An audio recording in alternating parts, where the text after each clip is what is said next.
All right, good afternoon, everybody. It is 3:30. I want to welcome you to this work council. It's Thursday, January 20th. First item on the agenda is public comments. We have none. So we'll move on to the next item, which is to discuss is maybe needed any regular agenda items for tonight's meeting. Council or staff, anything on the consent or regular agenda? You have a couple of abstentions on votes tonight? Just for clarity, I'm abstaining on item 4 and item 9. Oh, item 4 also? Yes.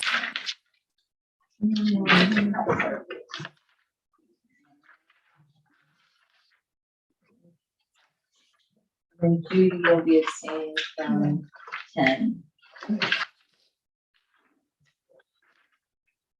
We know there's a rule that if you abstain for more than half, you have to get off the council. Bye-bye.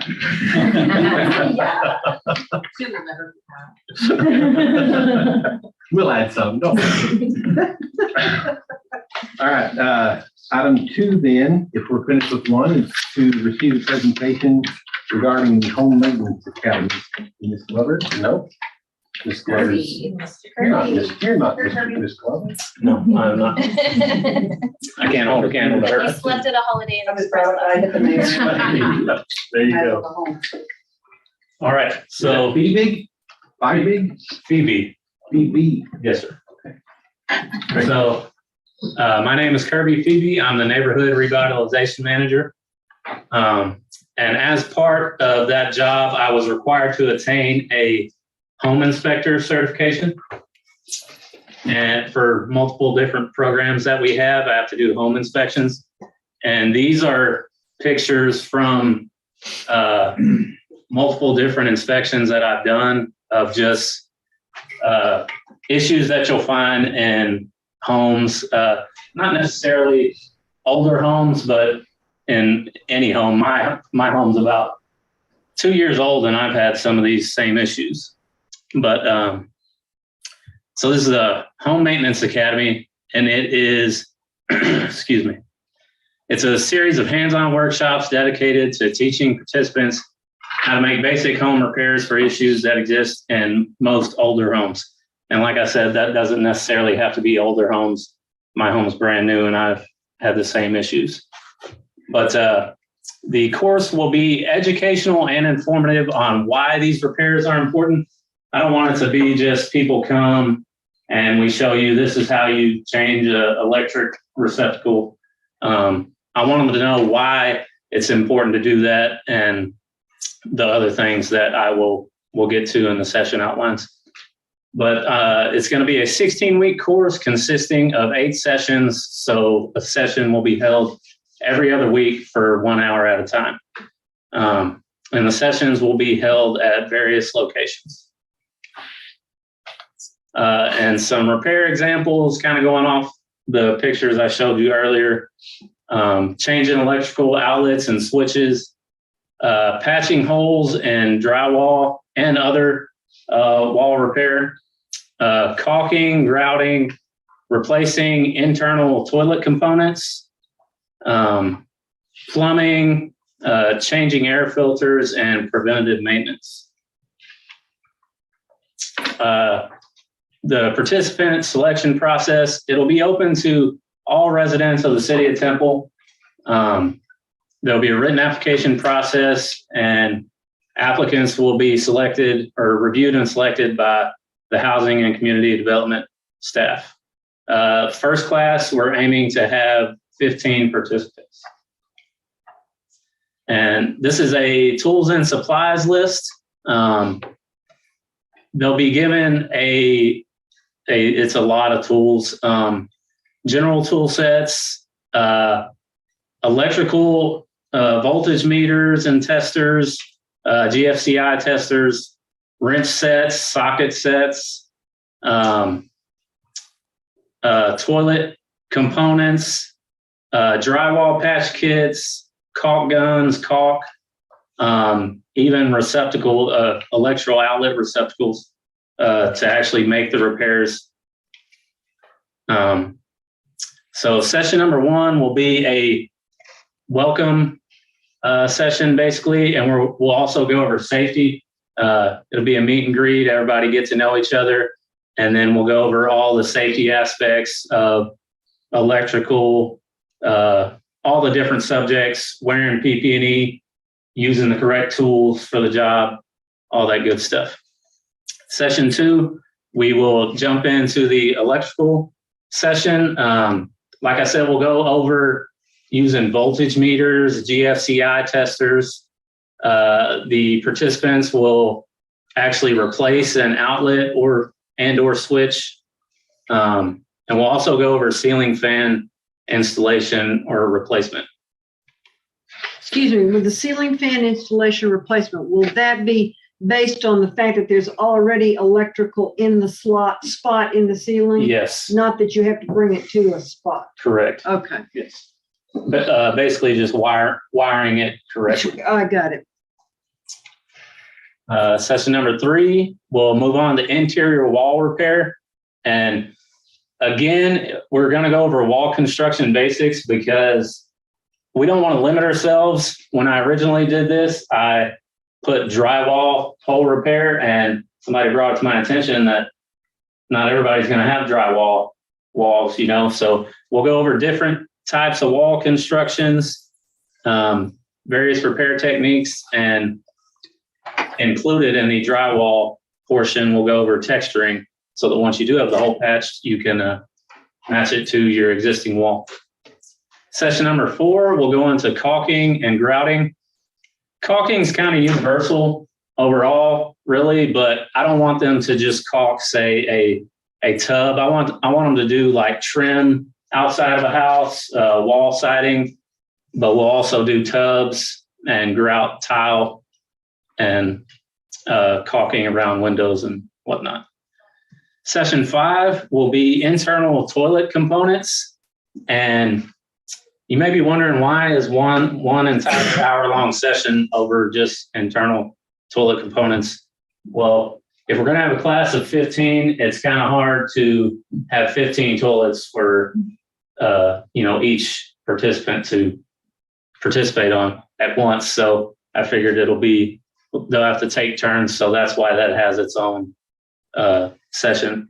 Session number 6 will be plumbing. I'd like to focus on under sink components because that's, I feel, is the most common location I've ran into plumbing issues. And we'll do a little bit of general plumbing like priming and cementing connections.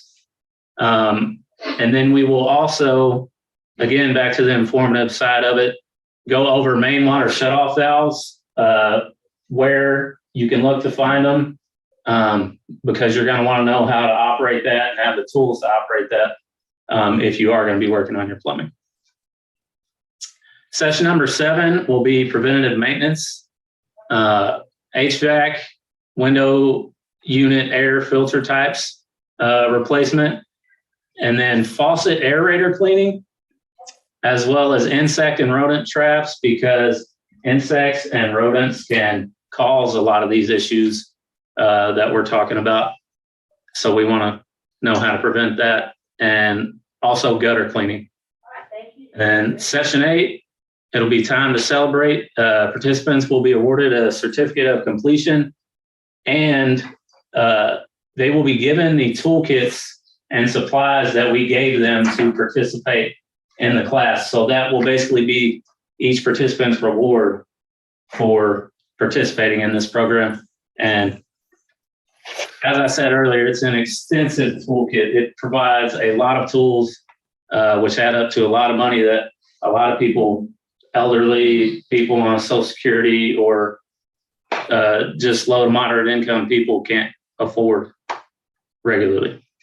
And then also I wanted to have a drawing for a $500 gift card for one participant who participated in all the classes, because you're not required to come to each class. So I wanted to award someone who made it to each one and put in the time to really get the information from the entire program.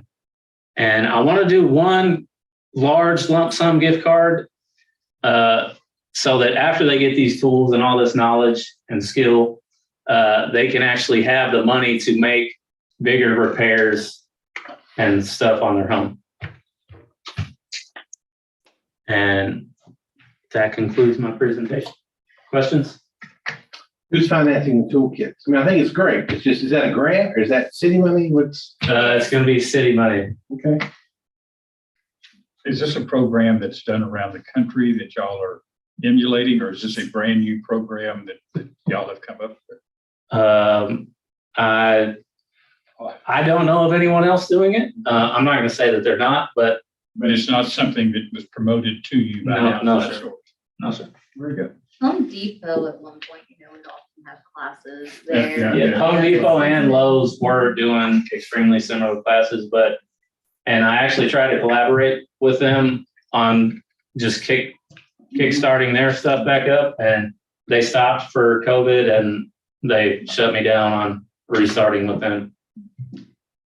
That's great. So how many classes a year was on? So I said it was going to be a 16 week, so 8 sessions, class every other week. And I know that kind of drags it out over a 4-month period, which seems a little long. So I would be open to changing it to 8 sessions once a week, just kind of shorten it so people can stay committed.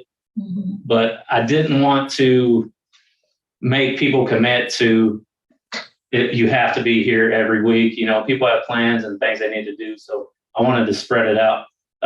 But I think we're going to do this once a year. Depends on budget Depending on budget. and interest. That's my next question is, how do you determine who the 15 are? I mean, is it just sort of open first 15 people or low to moderate income?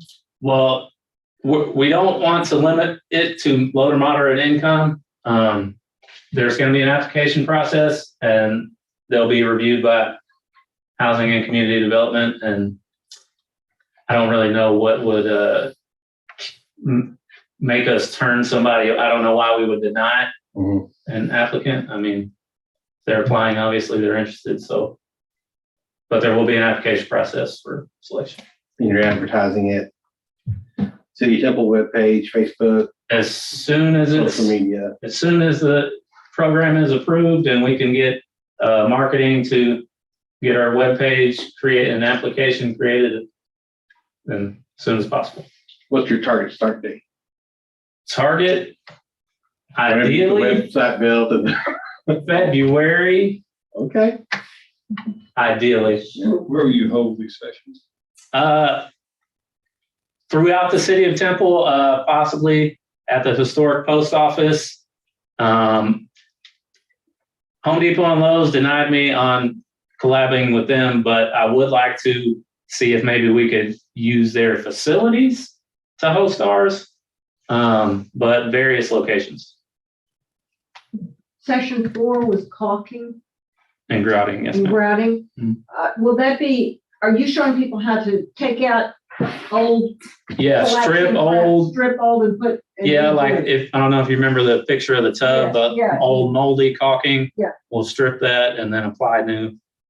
Good.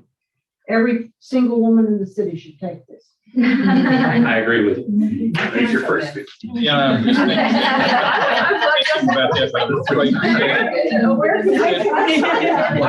Done at my house. Maybe one of your classes during the year, being female owned, it might be more comfortable if there was 10 or 12 ladies working together on it. Right. That's a really good thought, actually. Yeah, I mean, it's just a I'll thought. volunteer my house for those ladies section.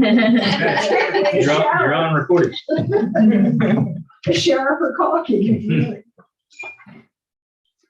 It's very good. That's a good idea. program. Yeah, It really good. dovetails idea. with so many other things, Nancy, that your department's doing anyway. It so. really does. Yeah, we've just run into so many issues that would have been prevented if the homeowner had taken action early Yep. and sort of halted the problem. So we're really hoping to empower them to stop that from happening so that our, larger home repairs are not needed as much. And I think, I thought it was very creative, not to, because I was gonna say something to that, what Nancy said, but it was crazy. You know, you see a lot of things that get a lot worse, so you don't caulk, mold can come up when it gets behind, the shower enclosure and, a lot of those things can be, but it's just a matter of a lot of people just don't know how to do these things, and they can be taught in 8 sessions, so. And given the tools to do it. That's right. Yeah, it's Exactly. So really everybody. great idea. can do that. I want to come to the one on the electrical outlets. It's always scared me with electricity. Always cut it Turn it off. on. For starters. But how do you know which one to cut off? Anything else? Good. Thank y'all. Thank you. All right, item 3 is to receive a presentation regarding the downtown neighborhood planning. Excited. So you all haven't seen us in a little while. We began, I think the last plan was submitted for approval. Oh, and Nancy and Kirby are handing out the standard goodies. Nothing wrapped this time as well. I know. There's special downtown goodies. Thank you.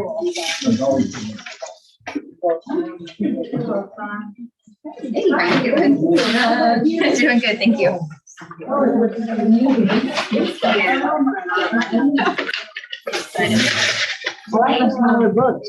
Yes, I know. Doing this for downtown is good, right? I wish we changed up the format. Yeah.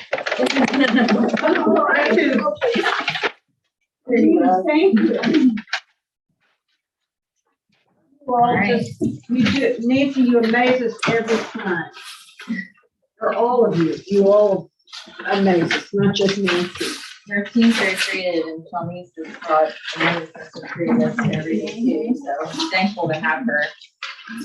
So the last district you all saw was the Midtown Planning District, and when we began downtown, it was a lot of planning, so it didn't take us a standard amount of time, and then we started TMed, and that's another one that's been taking us a little while, so you're gonna see quite a few plans coming your way just this time, but these are really neat. You're used to the 11 by 17. You can carry these around. They have areas where there's maps where you can pull them out. So even though it's a very large document, it's easier. So I'll just go through what we go through each time. As you know, our purpose is to work alongside residents to create these long-range plans. Downtown is our 6th neighborhood plan? Seven, sorry. Lucky number Thank you. 7. Right, lucky number 7. So the heart of Temple, and we have that here, and you can see that there's several other neighborhoods around. So here are the limits. As I said, I think there are about 7 neighborhoods that surround the downtown district, most of which we have planned already, except for East Downs and the Silo district. And then we're currently planning Jackson Park. So just to talk to you a little bit about the public engagement process, we keep building on this. And so we do surveys with downtown. We did a 3-question survey, and then we also had a long survey.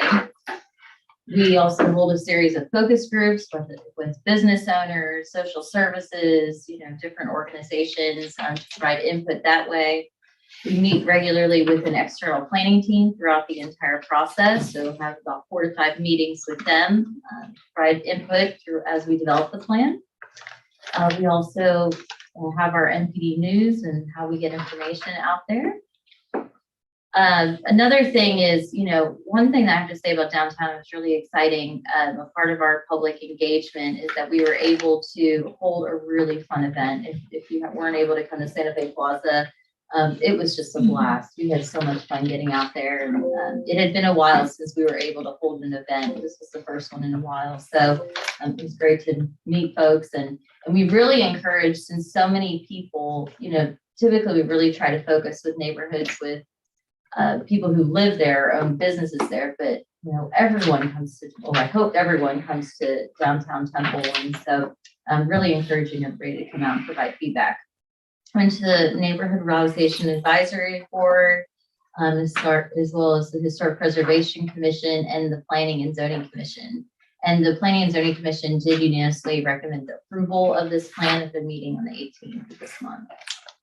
So I'm going to play you. Of course, we have to show you the song that we came up with. So I think it's pretty creative. So it's a little over a minute long. Just do it. Okay.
I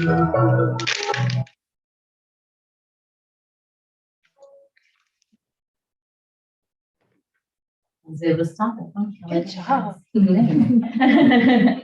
So we were really excited about that. Nancy tried to convince me to sing it, and we quickly found someone. So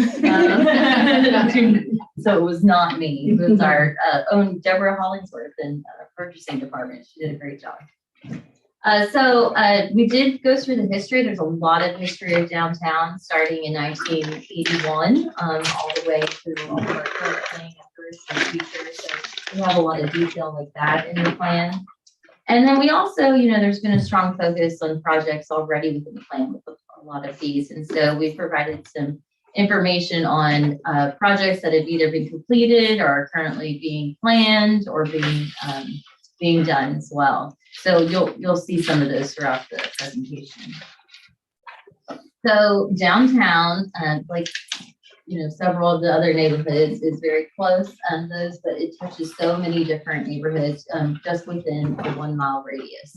Many of these neighborhoods can walk to downtown. We're hoping to even make that a little bit better too. So we looked at the existing utilities in the area. And that relates to water, wastewater, as well as overhead electric. As we have more development, more infill, revitalization of buildings, it's really important to look at our infrastructure. And so that was a focus within the plan, as well as the aesthetics. We have several overhead electric that could possibly be buried downtown. There are several points of entry points into here. As you can see, you have several primary neighborhood entries at Central and Adams, as well as 8th Street, 3rd Street. There's major points, and then we've also identified some secondary entrance points. We have several thoroughfare plan recommendations throughout here. I'll go through some examples of those.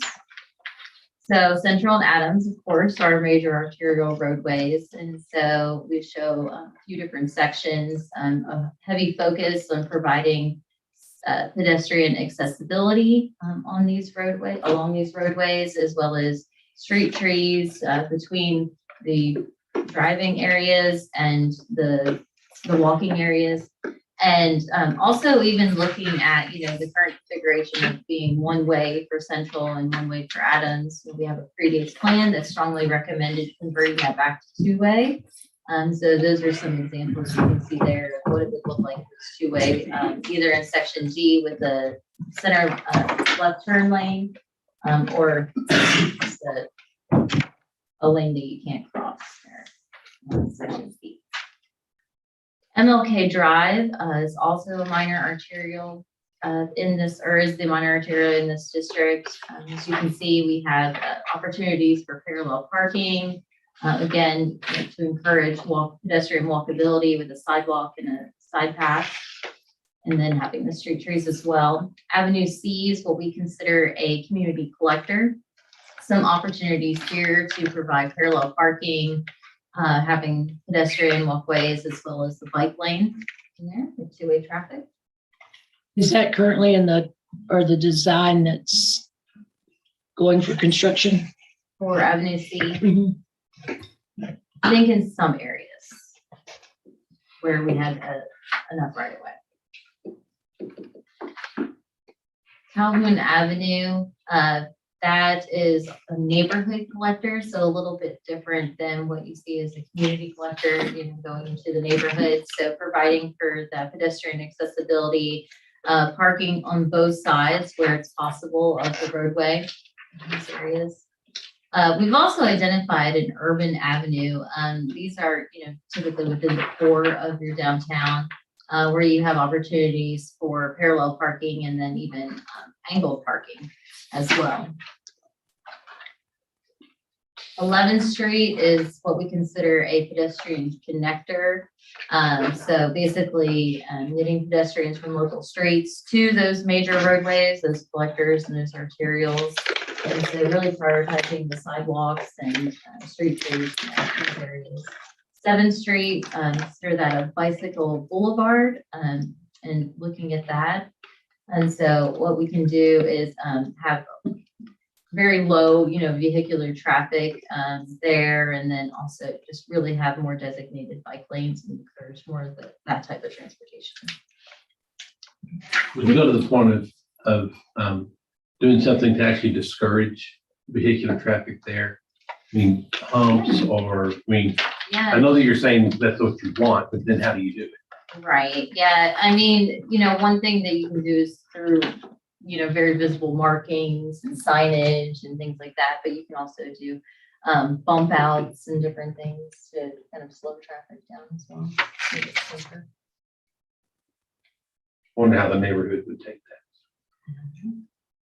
You would you would still have the ability though to have vehicular traffic on the Yeah. road. Of course, there's We're also- not saying no. It's also vehicular traffic. 13th and 9th. Mhm.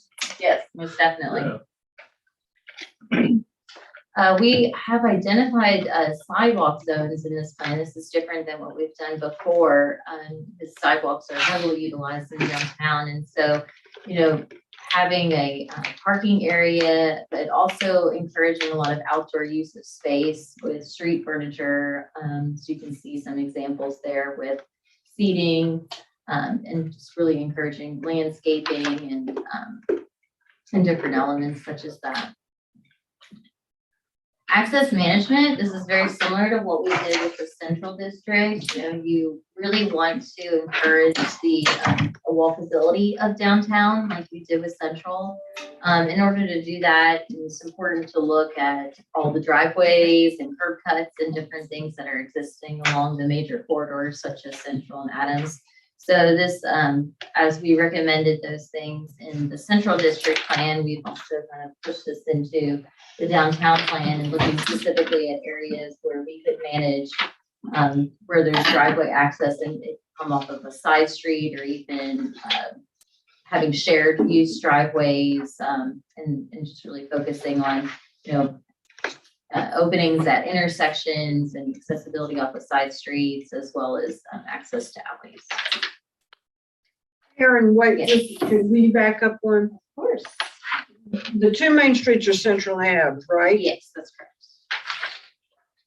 Okay, and I have a hard time orienting myself. Yeah. Thank you. Yeah, no problem. The one on the bottom is Central and the one on the top is Right. Adams. So, okay, parking strategies. So, parking strategies was big in downtown, as we continue to grow and redevelop and parking becomes more and more important. I think that we've been doing a great job though. I mean, we're already planning and constructing 2 parking garages that will add a lot of additional public parking spaces. But also, looking at on-street parking, that's a huge contributor to parking capacity within downtown, and making sure that on-street parking allows for a turnover for customers with area businesses, as parking lots may be a little bit farther away than on-street. Hourly parking, we do have some of this, and the most common being a 2-hour parking. So, kind of encouraging parking turnover while still providing free public parking. Metered parking is also a recommendation here. That has a similar impact on parking turnover as well. However, if you have a revenue component associated with metered parking versus public parking. And then also adding in a residential permit parking, as we have more demand for parking in our downtown, we're seeing that, there's a potential for the outside neighborhoods to be affected. And people parking in the streets, to visit downtown. So, maybe some opportunities for resident permit parking. So you would limit the amount of non-residents that would be parking on those residential streets. Some utility strategies that we have in here. So really focusing on looking at the overhead utility lines. Some, looking at, and we also prioritize something we do in our action plan is a high, medium, low. We already have one planned, as you can see there, shown in the blue. So basically, of course, we all know that it would improve the aesthetics overall by, putting your overhead utilities on the ground, but it also would help with reducing the clutter that you see. You probably saw that as you were driving very quickly through downtown during the song. Also would increase the protection from any storm disturbances as well. So there's that advantage too. Ms. Smith, Yes. what is that, that one block, the blue line there that is planned? Yeah, that's, I think it's But city center there. Yes. Okay, yeah, of course. It's which, It's the alley The between. Hondo Hotel. It's also being, did you mention already in the MLK Festival Fields? Oh, no, I didn't mention that one. That's a really good point. Because that's a big, That's big. underway, isn't it? Mhm. Yes. It is. Is most of that gonna be RZ? What of this? Of the, yes, of the utility strategies, They could be. but it's not been identified as that yet. If ever. It's not currently in the financing plan. Right. Okay. But maybe with, one thing that we're doing is kind of consolidating our presentations to RZ, so taking a couple at a time. So sometimes we get some interest, Mhm. I know, in my presentations. I think the project committee will be very interested in this too. Yeah, they talk a lot about getting utilities underground. And it is nice. It makes a huge difference.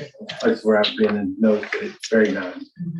That would be that'd be something nice to encourage. Most definitely. those guys. So since this area included so many different components, we had to get a little creative, and you'll see that we did the same thing with TMed. But there's a lot of, although it's downtown and you have some similarities, there are several differences between different areas just within the core downtown.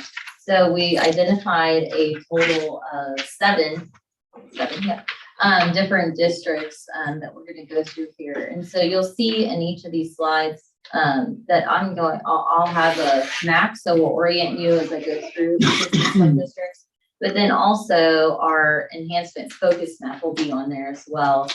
This is essentially a recommendation to guide to new development as well as redevelopment opportunities and show where different types of uses could be and, based on the planning efforts that we've done. So here's our first example. You can see that I've highlighted the section of the west end at the top, and then you have your enhancement focus map there. So this is the west end. It does have some commercial land use, but it's predominantly residential with a large number of affordable housing units within this area. And these are some examples of what's currently in this area on the right. So some recommendations here, you do have a historic presence here, particularly properties along 9th Street. Those are protected, of course, by our historic preservation ordinance. But, you know, as we see a lot of these converting, you probably remember seeing this, I think within the historic district plan, you know, major corridors like 3rd Street in the historic district plan, you know, we looked at basically maintaining the character of these historic structures, but knowing that the use could change from residential to whether that's office, even a restaurant, retail, and different types of uses. So there's a lot of ways that you can bring in adaptive reuse in that area while still maintaining the character. There's a focus as well on historic preservation as well as architectural enhancement. This is a photo of Windsor Court, beautiful old building over there. And so having a focus on historic preservation is something we pulled in. We actually have a few pages that are dedicated to it that I'll go through there as well. In the north end, so that is the area that you can see on the top right in purple.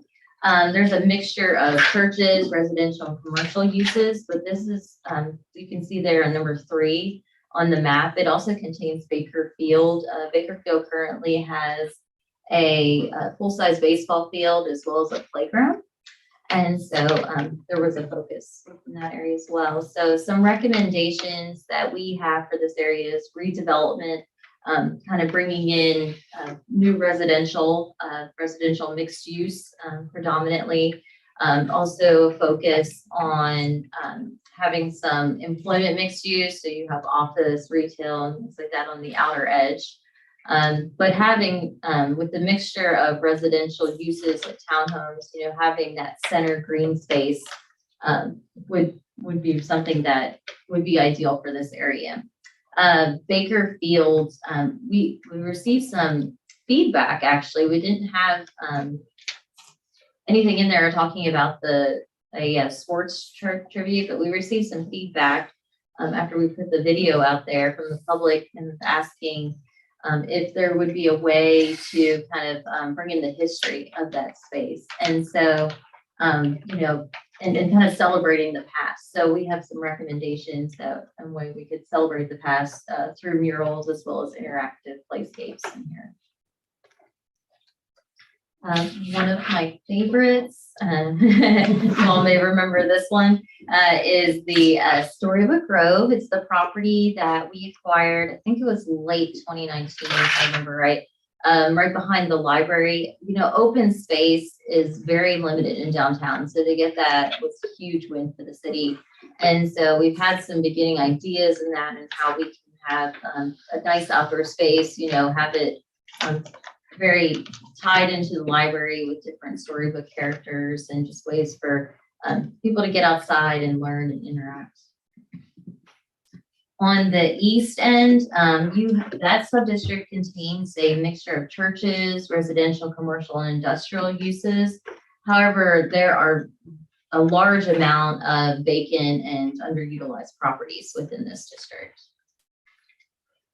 So you all may know of the KD Depot that we all love, and the city of Temple actually owns this building. And so this is currently a vacant historic structure.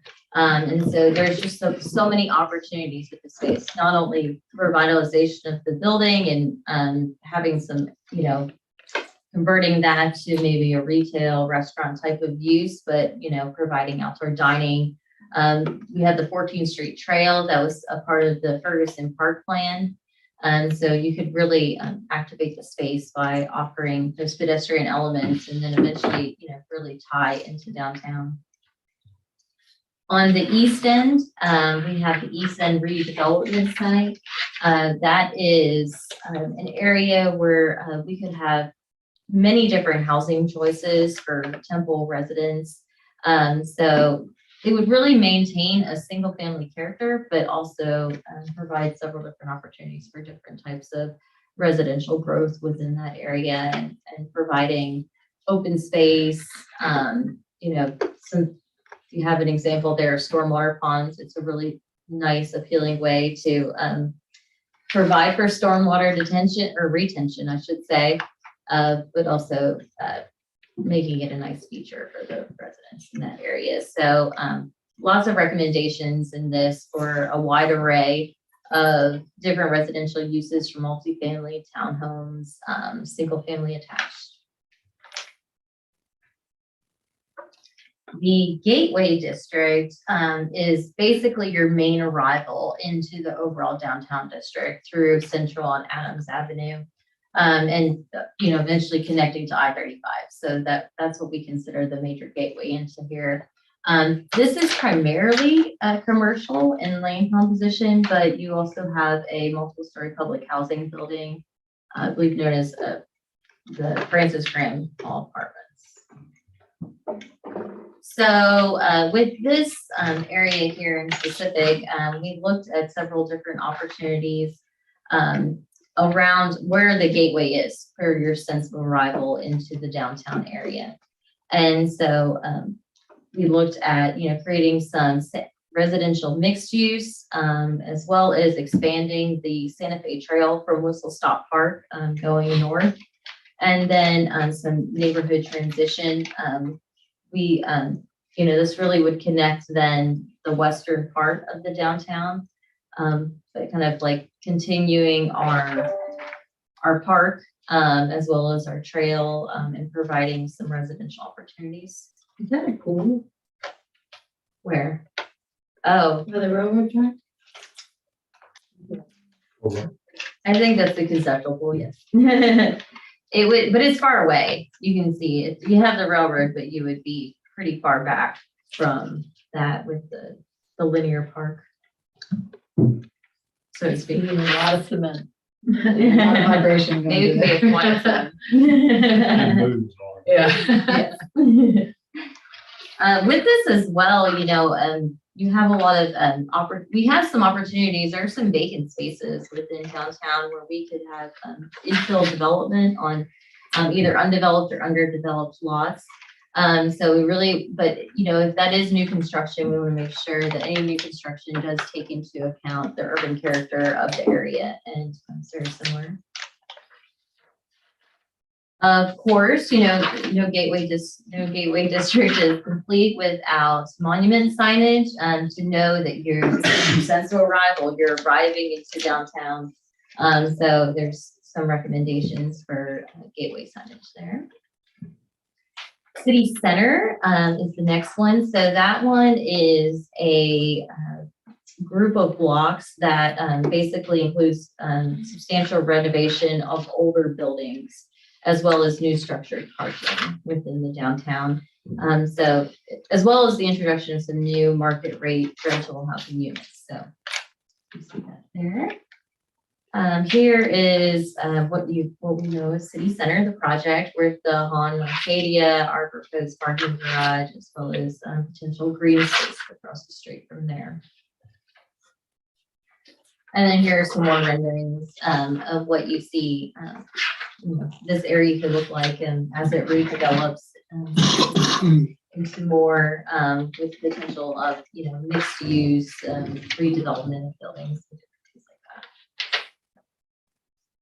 You know, we looked as well at some residential mixed use opportunities along MLK Drive. So I'm really looking at the role of the residential buildings in downtown. So, you know, really encouraging mixture of uses where the first story is commercial, retail, you know, office use.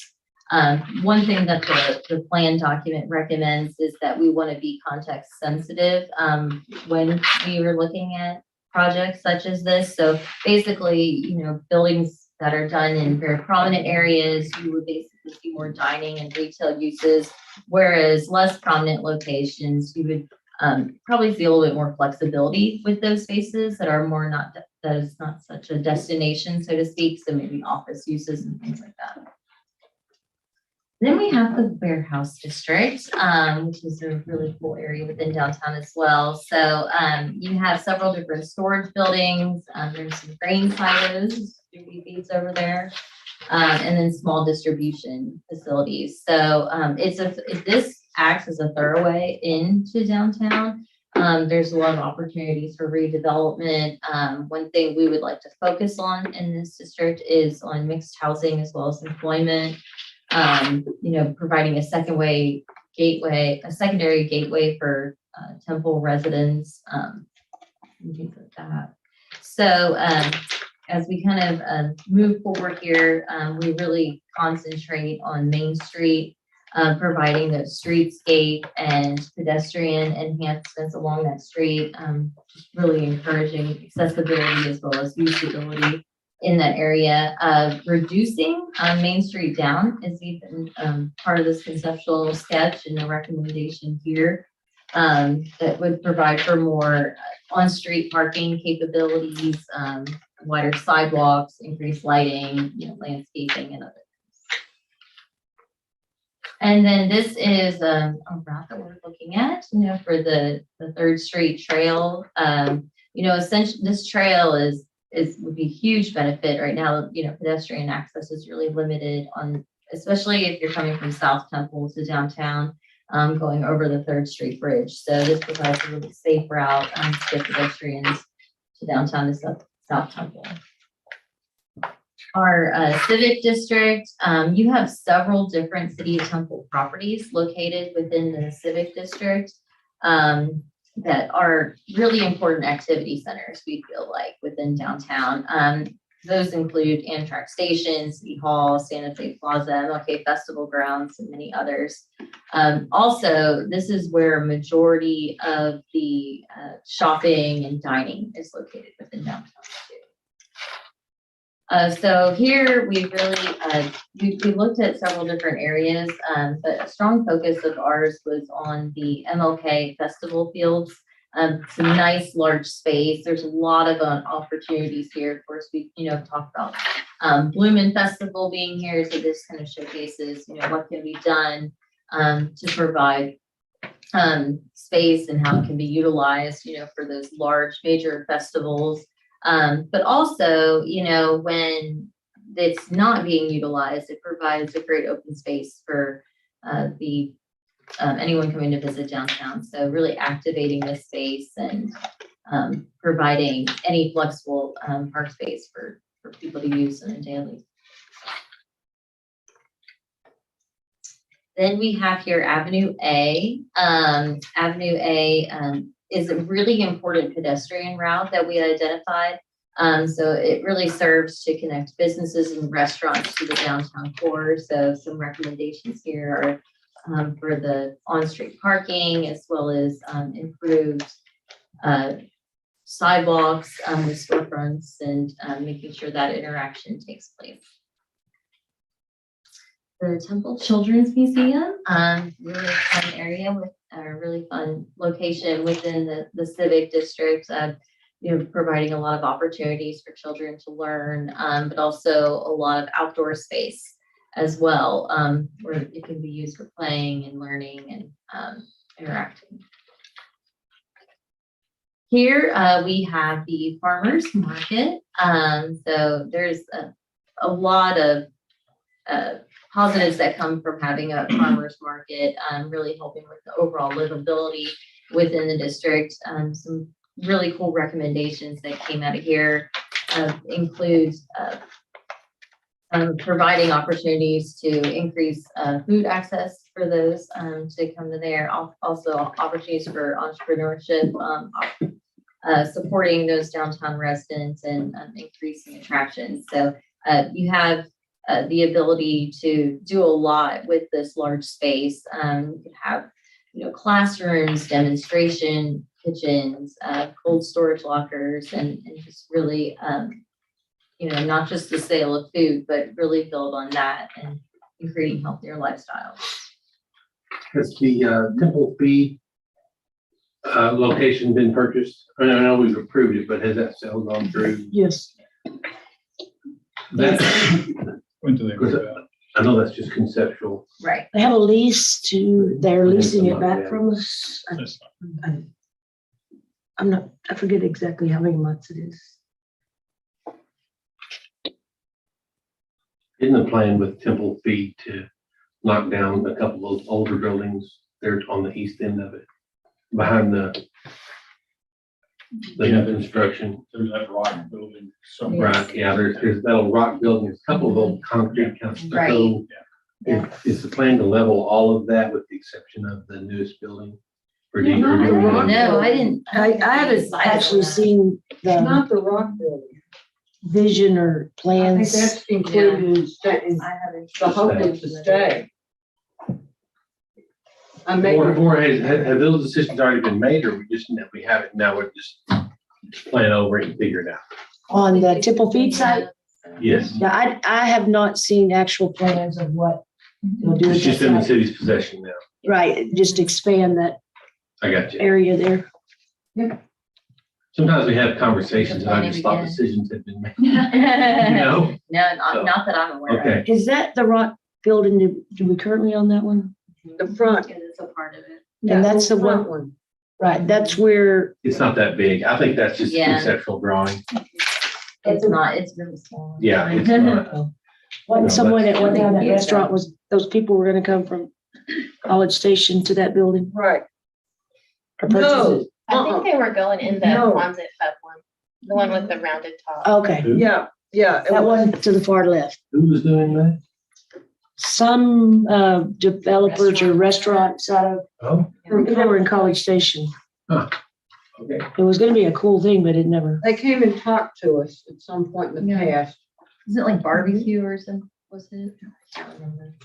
No. I think It was moving on. repetition food for what Yeah. we have here, but, Yes. you know, they gave a cool plan. Mhm.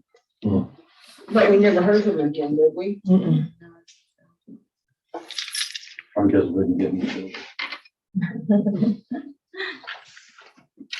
We also have a recommendation within the plan to really look at a municipal master plan. You know, it's a strong interest, you know, to have municipal services downtown, you know, so it's accessible to all residents within Temple, and then also really building on those pedestrian features as well, so it's walkable. But, you know, making some additional, creating that municipal master plan, but also making sure that we take into account parking, transit, pedestrian facilities. So lighting is always a part of our plans, but we took an extra step with lighting this time, and we really focused on what do we currently have. You know, with a lot of these projects, we're seeing different specialty type of lighting included, whether that's at Santa Fe Plaza, City Center. And so what we wanted to do was look at what we currently have in all the downtown and look at all the different. So you can see there's a color that indicates, you know, where acorn lights are and different types of lights. And then with that, we developed our lighting plan and where we, you know, put it into different zones and identified intersections as well. But then we went beyond that a little step further, and we looked at an urban core lighting zone. Just getting a little bit more detailed for the urban core and making sure that we enhance the lighting within those areas. And one step further, special lighting. This was a really fun one. You know, we see with Santa Fe Plaza how beautiful that is with the fountains, and now they changed the color schemes and they do a really good job at that. But you know, there are several different opportunities we can have to provide lighting, but also, you know, make it really artistic. So you can see some examples there. You have some nice examples of outdoor dining, lighting in alleyways, as well as art.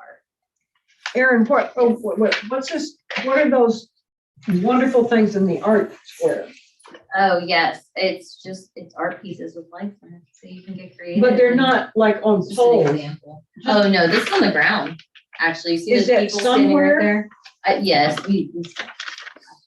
I don't know where exactly they call it from, but Wonderful. that's where we get, isn't that really neat? Oh, I So love it. you can do a lot of different things with art and then turning it into a light. And that's what this several different cities did. I can't remember. I think there's cities out there, I want to say I'm trying to remember the city, Little Rock, maybe, in These Arkansas that wonderful does, not there, but Oh. they do a really good job with that. I want to say another city in Tennessee. I can't remember where we pulled it off from. Do y'all remember? Don't. Okay, I'm These glad are I'm not the actually one. really popular on a small scale for yards. Yes, It looks Now. like that, but just on Yes. on a big scale. exactly. That Yeah, has the the string shadows lights. from the lights. Mhm. I want one. Not Yeah. that big, of course. but Right. yeah. Yeah, you see it a lot. You're exactly right. What about the downtown lighting on the various buildings? You know, to outline the buildings, Right. where are we on that, or are we anywhere on that? I've heard about it a while back and then didn't, and then did again, and then haven't. Right. It's So- underway, so KPA is taking the agreements around to the property owners Mhm. now. And Okay. so we were waiting to make sure that there was positive feedback. And then now the next step is I think David Olson is preparing the item to purchase the lights. So you'll see that probably on your next one or two. That's it. Yeah. So it's not, they're getting positive feedback enough to move forward with purchasing. That's good. It really does make a difference. Oh, It yes. really Yeah, does. that'd be Huge nice. difference. Public art is something that we really wanted to focus on as well within the downtown. You know, it really can improve the overall experience within downtown. And we even went a little step further to kind of, you know, identify locations that are all accessible and walkable to one another. And, you know, you can see different types of art along the way. And so you have some examples here on the side of different types of art that, you know, I think the interactive art is always really fun, you know, that you can utilize. I mean, that's something that we had an idea for. Murals, you're seeing them downtown, Trinos, you know, they've done that. And so you can see this art walk that we've created where some key destinations, you know, around the Santa Fe Trail, MLK Festival Fields in different areas where that could be done. Well, really, Aaron, you all started the art already with the wonderful little trains on the Oh, corners. that's on Nancy. She's on it. They're She wonderful. does. Yeah. I can't tell you, I get probably a phone call a week from Really? people from else, you know, that are not downtown people, but they are downtown and they want to know, what are those wonderful trains? Who did them? How do I get one?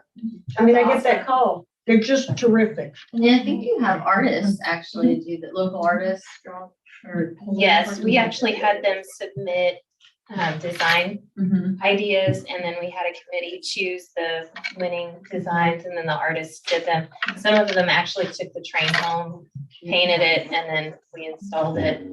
Each one of them has a little plaque with it that says who the artist is and the name of the piece. The symphony in the past, some years ago, did similar things with abandoned violins, painting them and then auction in different ways, Yeah, and then auctioning them off for income, for money for the symphony. And they were incredibly popular with just bizarre paintings on them or interesting paintings, some bizarre, some interesting, some just wonderful. But it's the same kind of idea. yeah, that's neat. Historic preservation, near and dear to my heart. Kelly pulled me in and let me comment on this, and she probably regrets it, but no, I had a lot of fun. You know, we have, you know, historic preservation really is important. You know, a lot of times towns are, the reason why they're historic is because, you know, they started in the downtown. And we actually have the National Register District, our Commercial National Register District, and there you can see it with the blue dash line. So it's not the entire downtown, but basically the core. There's some examples there on the right of existing historic structures and then renovation projects we're seeing going on there to really bring those buildings back to life. One thing, you know, that Kelly and I worked on is, you know, there are so many different buildings downtown. Mostly they're classical revival, I believe, and Art Deco, but they have so many awesome architectural elements associated with them. So, Cubby did a really good job at identifying which ones those are. And then also, one part of this plan is what we want to do is encourage the preservation of those architectural elements or uncover them if they've been, Yes. covered up, that sometimes occurs as well. And these are all photos from downtown Temple, which I think is really neat too, because you can see how our building owners have done a really good job with that. So an arcade is an example there. That's a series of arches that provide a covered walkway for those coming into the building. The cornice on the top right is an architectural element that you see with many buildings. Balconies, not always historic, but a great addition to downtown buildings. I love balconies. You see it in a lot of like the New Orleans type of downtown. But often, these historic buildings have no outdoor space, right? The building limits are the property limits. So there's no outdoor space available. So, the balconies provide outdoor space. So if you have residential on top, or even if you want to have outdoor seating for your restaurant, that balcony can provide for that. But then it also has an additional factor where it provides shade, or if it's raining, pedestrians walking underneath are protected from those elements. Awnings, those are historic as well. You often see those fabric awnings in history, and a lot of folks put those back on, like over at J Cowboy. Historically, they were put on there to provide, you have these large windows, and it would be to try to reduce the impact of heating at the inside of the structure. But also you often would have the windows underneath too, where you would have the airflow going through, but still can provide a great benefit by reducing the impact of any heat gain and really cooling the inside of the structure. Parapets, very common on a flat roof commercial building. They even do it on new ones. So it's very common. A lot of folks do on new ones, kind of protect the roof, but also kind of hide the AC units or other things that you may have up there, but it's a really great architectural detail as well. And then recessed entries. You'll often see that with a lot of commercial storefronts, particularly retail establishments. And the reason that they had recess was not only to provide additional covering for people going into the buildings, but also to increase the display space. So you're walking down the street and go, oh, look at that. I'd love to go in that store and buy it. So anyway, we have seen a lot of our developers already in downtown doing a great job at revitalizing our buildings. And here's an example of First Street, before and after. And really wanted to highlight that and all the efforts that have been happening and are soon happening. Well, see, Americana, is that the Second Street antique shop? Yes. Yeah. Kelly, did you want to add anything to that? No, I think you covered it. All right. She's the guru. I'm I just love it. So waste collection, you think about that a lot with downtown too. Like I mentioned with the balconies and providing that outdoor space, there's really no space for waste. And so as we encourage retail and restaurants, there needs to be space for those. Fortunately, in Temple, we have alleyways, but we really want to encourage, more aesthetic alleyways where pedestrians can go down and walk and have lighting. I think there are some things that we can do to not only provide a location for waste receptacles, but also improve the aesthetics of it. So we have some recommendations here for screening. So we provide an example there where you have 3 sides that would be enclosed, and in the front would be a gate, and you can make that really visually appealing. Also, consolidating garbage, maybe multiple building or multiple businesses kind of coming together and consolidating their dumpsters into one large dumpster, or maybe they don't need an entire dumpster, but really encourage that consolidation to reduce the overall number of them.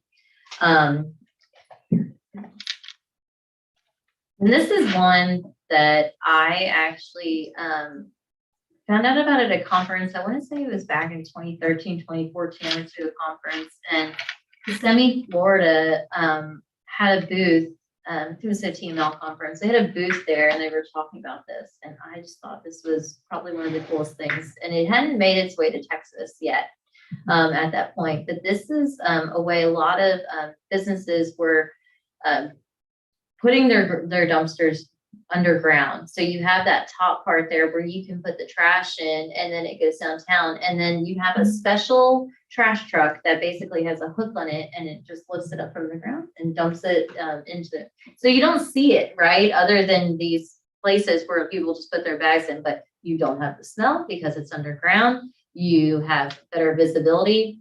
So there is actually one city in Texas that is just now implementing this. I think it's Kyle, Texas. I can't remember exactly.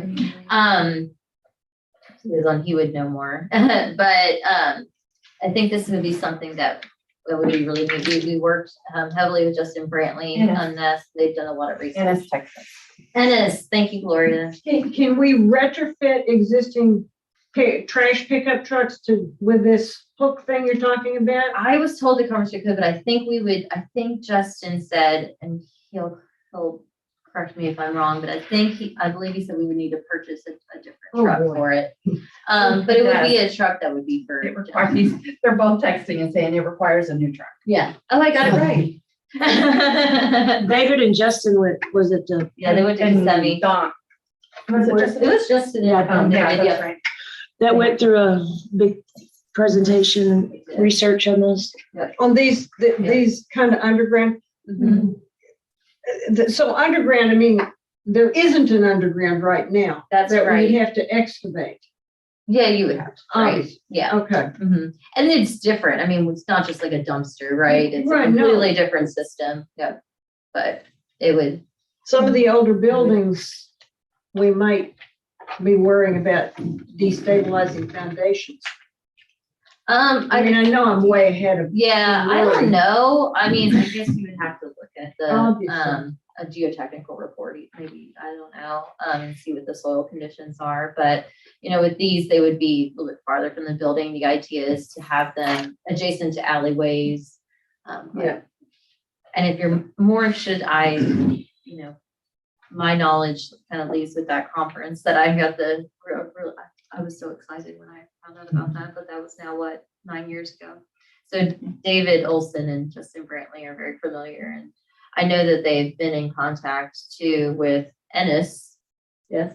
Okay, thank you. Ennis, Texas. And I think they're just kicking that off, if I remember correctly. I think that's the first city, so. And we could have contests for murals. Oh, yeah. Who would put murals on? Or even a wrap. Have you ever seen the wraps? Like they Yes, do yes, they're this. Yeah, wonderful, those sure. are really neat. I can't remember what city I was in, but they had wraps and they had it all like music themed and Yeah. different things like that. Yeah, That they can would be look really Nashville. attractive. Nashville. It was Nashville, you're right. Music capital of the world. Of course, no plan is complete without signage and wayfinding. So a lot of the elements that you see in our other neighborhood plans, we focused on street sign toppers to let you know when you're in it. Also, since we've identified the different sub-districts, an additional component that we could add is adding the north end or the west end to the sign topper as well. The banners are very prominent in downtown. And so, maybe when they're not being utilized by different types of events and different things we have going on, we have our downtown temple ones. Wayfinding signage, definitely important and something that we should definitely worked on that in the previous municipality I was in. And, that's something we really want to focus on here as our downtown develops and making sure that people know where to go, not just vehicular, but pedestrians as well. And then public parking, that's kind of the standard, the blue circle with the P, that lets you know that it's public parking. And so that'd be something we would want to incorporate as well to let people know where they can park. Public safety, Chief's in the room, and he was crucial to this conversation, let me tell you. I can't believe they let you put that video on.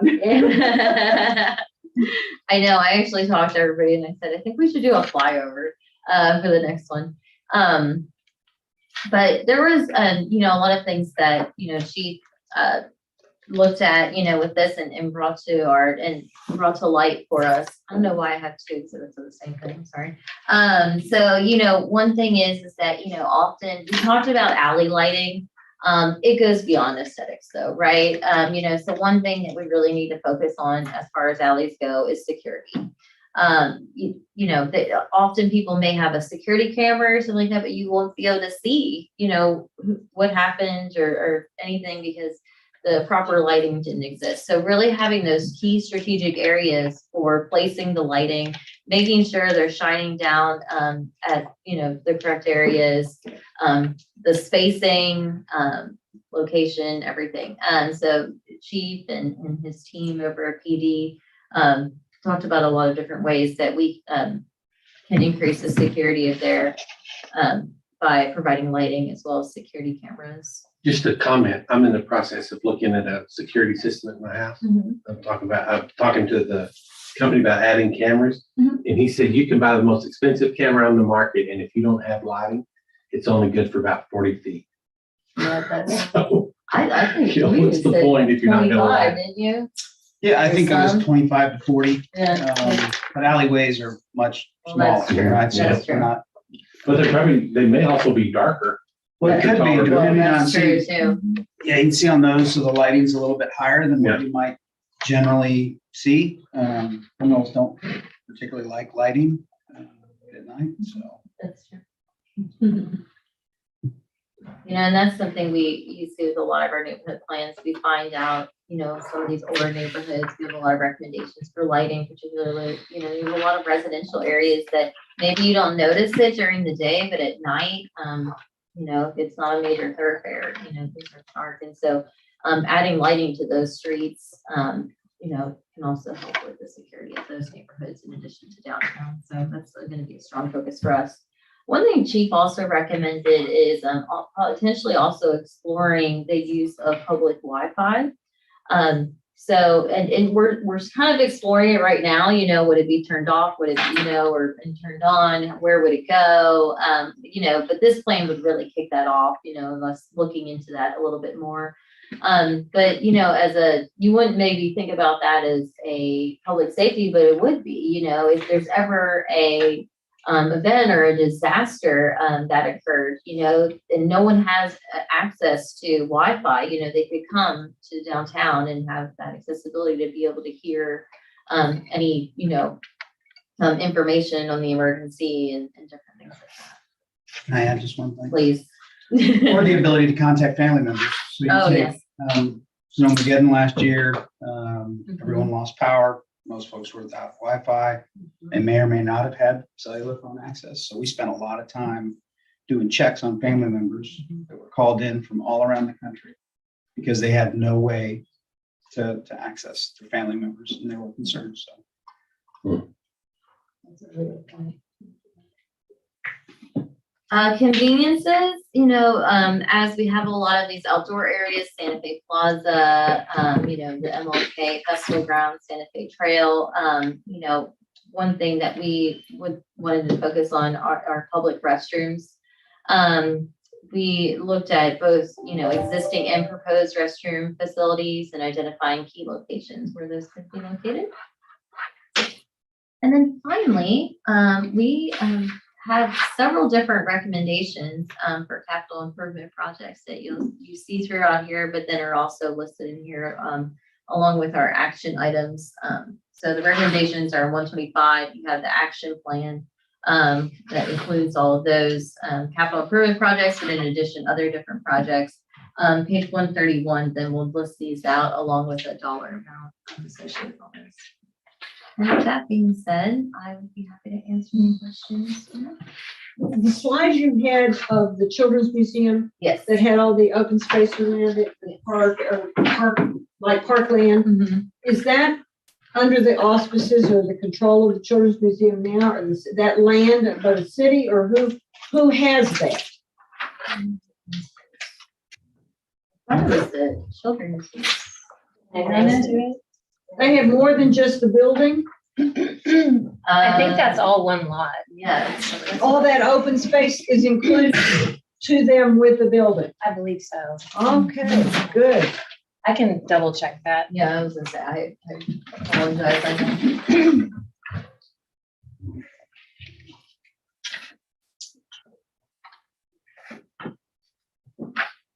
I did also just so, Councilmember Williams had brought this up, I think a couple plans ago, trying to looking at the difference between the median age of certain districts compared, as well as the housing tenure. So each, time we bring these to you, we're gonna be updating this sheet. So you can see, the composition, the median age is just under 40 years for the downtown district. Not too far off from, like Bel Air and Historic and T-Med. And then you also have the renting versus own composition, which well over 80% are rentals in this area, just under 18 or just a little over 18% is ownership, which would be really expected in downtown. This is real interesting. So versus Bel Air, where we saw predominantly ownership. So it's always good with telling the history of, or I'm sorry, giving us an idea of the neighborhood. I noticed that y'all had quite a few townhouses and apartments and all that. But that's going to. So are we not looking at more neighborhood development? Like rented, yeah. It wasn't, I mean, one thing is that you can own townhomes, so those could be done. I think there's many opportunities when it comes to that. So it doesn't have to necessarily be a renter versus ownership thing. People buy condos, and different things. So it really would depend on the developer. Karen, Buford verified that that is City of Temple property. Oh, thanks, Buford. Wait, say that again? That's City of Temple property. That surrounds the Children's Museum. So the museum board, so to speak, do not have control of that. We have control. Obviously, I mean, I don't mean to say we wouldn't work with that. Of course we would. Good. Because you're welcome. He knows it all. Was it Brian? Buford. Buford. Hey, Buford. Listening in.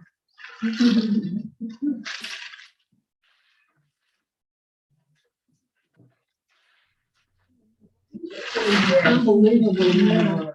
And I would be remiss if I didn't thank our team over here. I actually went out on maternity leave as they were doing a large majority of this time. So they put in all the hard work and did such an amazing job and came up with so many new and neat things with this district. I'm excited for you guys to see that. I swear these plans get better and better, but And KPA and Covey just Yes. keep taking it. that is a really good one. The lighting, in T-Med, Brian always refers to T-Med lighting. Yes. When there are people, when there are developers coming in to do X, Y, Z. Mhm. Is the goal to do this same kind of thing as with T-Med, to clarify that we want X kind of lighting to come into that area and encourage developers to do whatever that is? Yes, I think we've incorporated that into the plan document. Yep. Good standardization and beautification. That was one thing we tried to focus on, with downtown and TMed, a lot of planning efforts have already occurred or are occurring. So, we had a strong focus on that and then built on that as well as the feedback that we received. So, kind of incorporating it, you have so many different plans out there, but really pulling it all into the same place. So you'll see that with TMed, like the different zoning districts, the overlays, we focus on that as well.